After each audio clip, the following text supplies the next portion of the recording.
আসসালামু আলাইকুম। এই কোচকে বাদ দেন, এই কোচকে বাদ না দিলে আমি খেলবো না। প্রয়োজনে আমি কোচ নিয়ে আসবো। লিস্টার শেয়ারে এমন কোচ অভাব নাই ভাই, চা টানে আমাদের ওইখানে। দেখেন হামজা চৌধুরী যেটা বলছে যে জাস্ট ক্লিয়ার করে দিয়েছে, আমি কখনোই হামজা চৌধুরীকে এমন ভাবে দেখি না। আমি নেইমারকে তখন ফিল করছিলাম যে নেইমার একটা সময় এমনটা করছিল। আমি ফাহমুদুল্লাহর দিকে তাকাতে পারছিলাম না, আমি সামিদ সোমের চেহারার দিকে তাকাতে পারছি না ভাই। আসলে দুঃখ কষ্ট সবকিছু নিয়েই এই ধরনের ফুটবল খেলা, ইভেন বাংলাদেশের আবেগের সাথে খেলা।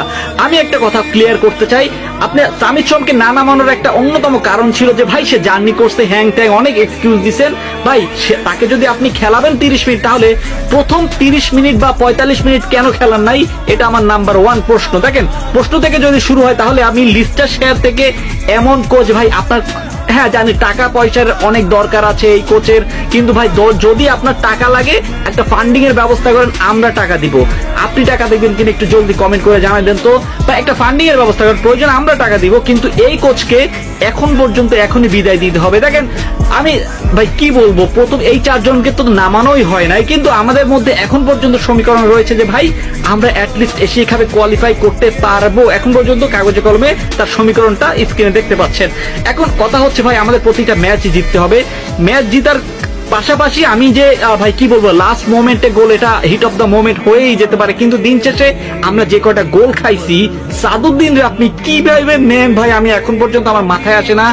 আবেগটা টাইনে আপনি জাহানকে কেন নামান নাই, জাহানকে কেমন, ওর ত্রুটিটা কোথায়? আপনি কিউবা মিচেলকে তো নেনই নাই ভাই। কি বলবো, একটা হজা বড়লা টিম নিয়ে প্রথম 45 মিনিট খেলছে, এবং প্রথম 45 মিনিট আমরা কিন্তু আরো গোল দিতে পারতাম যদি আমাদের এই একাদশটা থাকতো। এই একাদশটা যেহেতু নাই, তাহলে আমাদের বুঝতে হবে আমরা কোন সিন্ডিকেটের আওতায় পড়ে আছি। সো সিন্ডিকেট মুক্ত যদি থাকতে হয়, সেটা ভাই আসলে কোনো বাফুফে কিছুই করতে পারবে না। সেটা করতে হবে আমাদের দর্শকদের করতে হবে, এবং দর্শকরা যদি না পারে তাহলে বুঝতে হবে যে ভাই আমাদের আর কিছুই করার নাই। সো হামজার দিকে তো আমি তাকাতেই পারছি না।